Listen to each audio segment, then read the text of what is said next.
back to Flat Six Innovations Research and Training Center. I'm here with Jake Raby, the inventor, the initial guy that was able to develop a commercially available solution for retrofitting an M96, M97 engine with a different option bearing, so to speak. We talked about what an IMS shaft is, or what an IMS is. We talked about where the bearing resides and the location of it in the engine. We talked about the things that we can do to mitigate the possibility of a bearing failure. But even after all that, there is on occasion where a bearing does fail. Now, thankfully, it's not it was working and then all of a sudden it's not working situation. I think there's a range of failure that, Jake, I'll ask you to describe to our viewers that you've developed into, I believe, 4 stages. Right. And how did you determine the 4? And what does it mean to an owner to catch their quote-unquote bearing failing at a 1, 2, 3, and 4 stage? Well, unless somebody's actually attended my hands-on training and they've seen the presentation that I'm sharing a little bit of with you guys here, they may not have heard of the 4 stages of bearing failure. Now, I also want to kind of go over something that you touched on, because all too often, the first 3 stages of this bearing failure are completely overlooked because they're silent. So somebody could actually have a failure that comes out of the blue. In most cases, IMS bearing failures to the operator of the vehicle have no precursor. There is no symptom, there is no smoke, there is no noise, there is no anything until you have an actual failure that is a catastrophic loss of the engine. So unfortunately, people just don't know what to look for, and we touched on that earlier in the segment. And that's what we're trying to do now, is help you build situational awareness. That's right. And so you can understand why you're looking for the things we said later on to help you identify what of this, which stage you're at of failure. And maybe you're not at any stage, but at least you have those bits of information to figure it out. And so what's the data? I know you've done a number of engine bearing replacements. Just to give our viewers an idea, what's your data set? 700 times we've retrofitted bearings, and those are engines that were still operational. Those were mostly elective jobs, because most of the time when you start having one of these stages of failure, you're going to fail my pre-qualification. I'm going to fail that engine. I'm not going to replace your bearing because I know the technology of mine that we employ is just going to fail again, because it's going to have debris-laden oil. It's going to get into the new bearing. It's going to cause other things to fail. So in that case, we have high standards, and we actually have a qualification process. I kind of make it akin to going in for a pre-op. If you're going to have some medical procedure done, you go in for a pre-op, they do blood work, they make sure you're not going to have a problem on the table while they're doing something else that's probably a lot less invasive. Right. That's the way it is with this. If we're going to go invasive with the engine, we want to make sure that the owner of the car is going to get a good return on investment from the money he's going to spend, or she's going to spend, to do the work, and that we're not going to have a bearing fail in service or some other component in the engine fail in service, which I've found other things failing that were also symptomless in the same engine. So, most of the time we don't find problems, but when we do, we have to bring that up to the person and say, hey, we found this. Right. It's not a bad day for you. This is a really good day because we found it before you found it. So take me through stage 1. What's it all about? Stage 1 basically is, and we've got it pulled on the screen here, time in service, long oil service intervals, and contamination to the part, okay? So basically you have the seal on the bearing that starts to be attacked by long oil service intervals, oils that are mixed with other oils. Somebody doesn't keep the same brand. You're mixing things together. You're not staying on the same regimen of oil. There's some oils that can provoke this as well. And then that actually leads to our outer seal beginning to harden, which makes it become brittle and begins to shrink. So the one in this photo here, you can see it has actually shrank. So around the outside diameter, that bearing actually has a gap, and that seal has begun to shrink, and it is letting oil get into that bearing. Now, what's typically contained inside the bearing before this oil intrusion? It is what we refer to as a permanent lubricated bearing. So the idea here is that a very high temperature grease is put in this bearing. It's packed in the bearing, almost like you would do a wheel bearing. Okay. Yep. And some wheel bearings are sealed. Okay. And some of them aren't. Typically, stuff in heavy equipment seal where you have a lot of debris and things like that. But in the idea behind it is you have a seal that protects that permanent lubrication and keeps it in place. So in stage 1, the seal is basically broken, and now you'll have oil intrusion and mixing with that permanent lubrication. But everything that you've just mentioned, I wouldn't see that in my oil filter or in my... At stage 1, you have no symptom at all. No matter how good you are with cutting oil filters open or whatever, you're not going to find this. Okay. This happens blindly. There's nothing that you're going to find, nothing you're going to do anyway to find this other than actually extracting the bearing and looking at it. Probably 90% of the engines that we've retrofitted and that we've accepted to have a retrofit done and qualified are at stage 1. Really? Because at stage 1, we don't have debris-laden oil. We don't have any collateral damage. Nothing is extended from this bearing that's going to globally affect the rest of the engine. So stage 1, the bearing is just starting to get into a failure mode. So at this stage, I would take that bearing and I would retrofit it, and the car would live a good long life with any of the technologies that we would employ. All right, Jake, so take me through stage 2. What are we looking for? What are we as owners going to be able to see when we're doing an oil change or a shop? What should they be looking for? Vu, at stage 2, you still don't have anything that's really going to jump out at you. At stage 2, you're not going to hear any noises. A lot of people talk about a death rumble with an IMS bearing. I don't really hear that. I see a lot of cars coming in to me with failures going on. I don't hear that noise. It's not like a wheel bearing. It doesn't have a noise as a precursor a lot of times. Now, I will say that the engines that have the dual row bearings like this one, this bearing takes a lot longer to fail, which we're going to go over why that's a good and a bad thing. But it stays at its failure stages for a longer period of time. So this one, you might hear something if you're really paying attention at a drive-through, because I hear noises at drive-throughs all the time. You ever notice that? You pull up to a drive-through, you can hear everything. You hear everything. You might hear that at a drive-through if you're paying attention to your car and you know what it's supposed to sound like. Right. Most people are disconnected and they just don't know.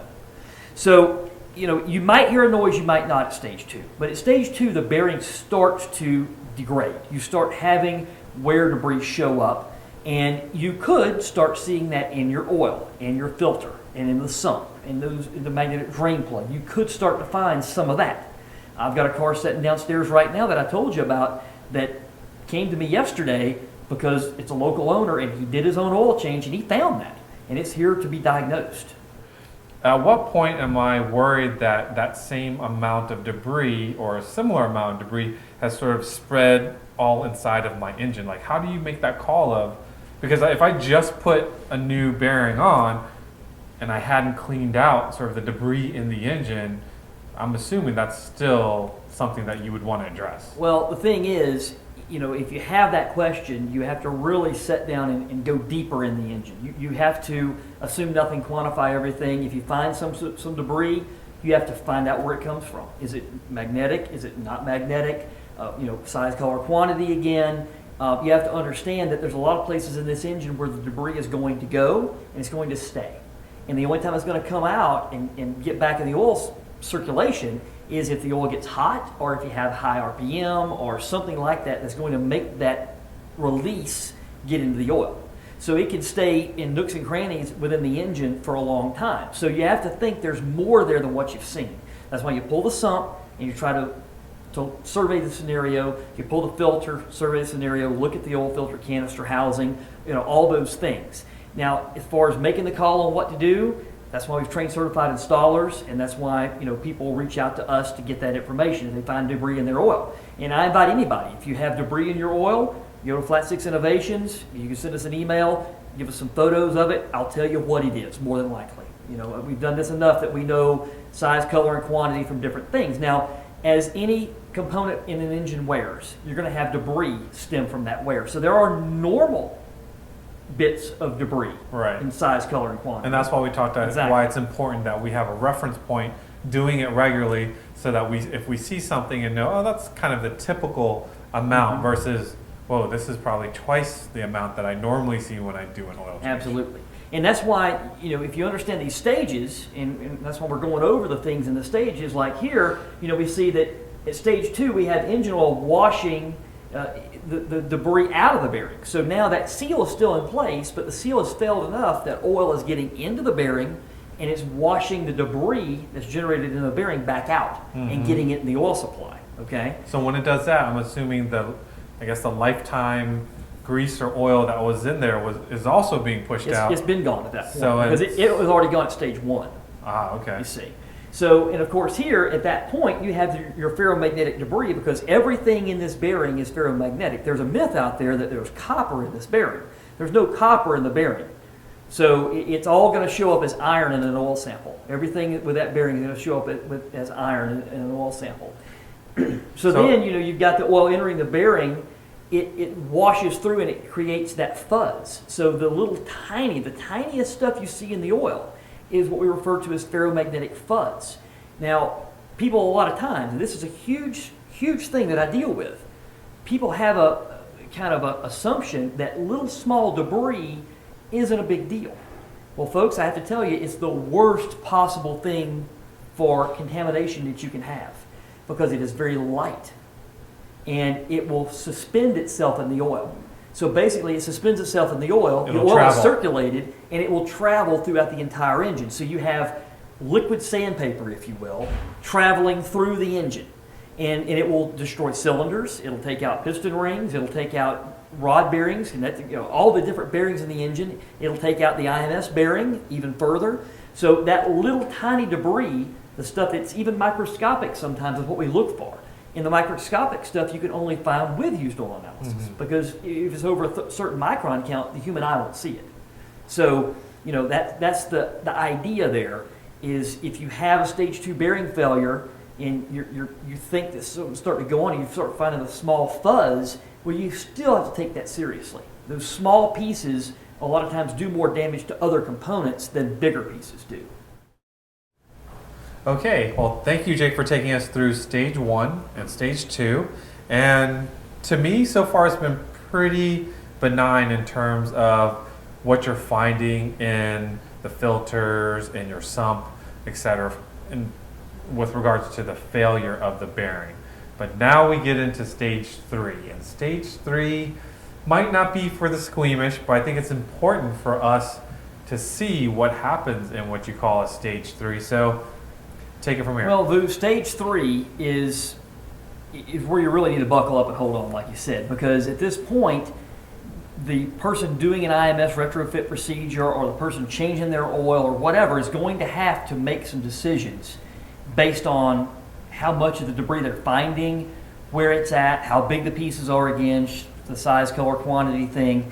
And really at this point, one of our certified installers is not going to be able to qualify a car for an IMS retrofit. And the reason why is because the amount of debris that's harmful in the engine has elevated to a point where we do not feel it's safe to risk that customer's money for the entire engine or the product to basically go in and do it. At this point, we're talking about a kind of a proactive type of a retrofit where we think we don't have a problem, but we're going to go in and electively do it. So that's proactive.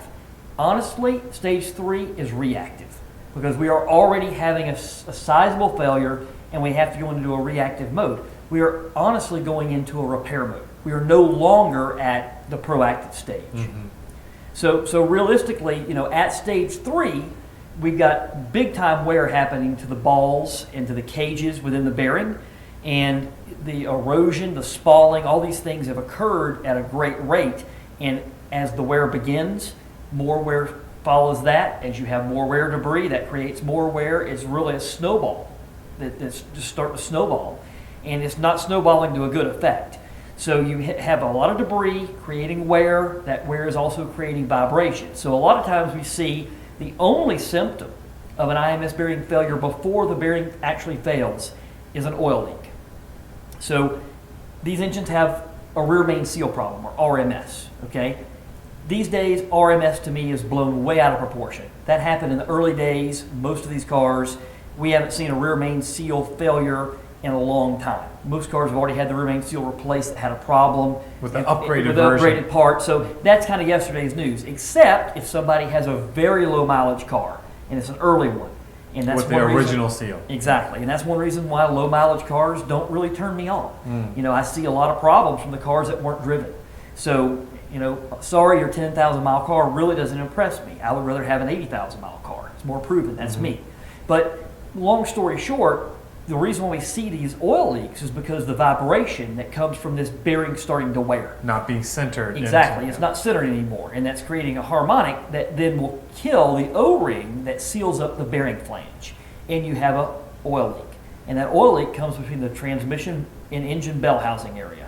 It looks just like a rear main seal. It is often assumed to be a rear main seal, but when you see that leakage, you have to start thinking, I have an IMS bearing problem. Investigate further, because Yes. it's probably not the seal. Because like you said, there's been many versions of the seal that have been upgraded, that's been very robust. But if you're experiencing a leak, that it might be your IMS. If someone knew what I know and they saw that leak, they would go straight into the mindset of I have an IMS bearing failing, and it's at stage 3. So at stage 3, you're not just contemplating whether or not you're going to replace a bearing. Obviously, you can do that, but the bigger question is just replacing the bearing worth it? Because you have, from the failure of the original bearing, you may have taken out other components within the engine that if you don't properly clean or go through and capture all of those bits from the previous failure, putting a brand new bearing in a motor that's quote unquote dirty, still not a good thing. No, and it's going to lead to a disappointing situation. And you just can't clean the oil enough. I know one shop that's changed oil in a car 15 times before they gave the car back to the owner. The bearing lasted a year, and the replacement bearing started to fail because the debris just could not be removed.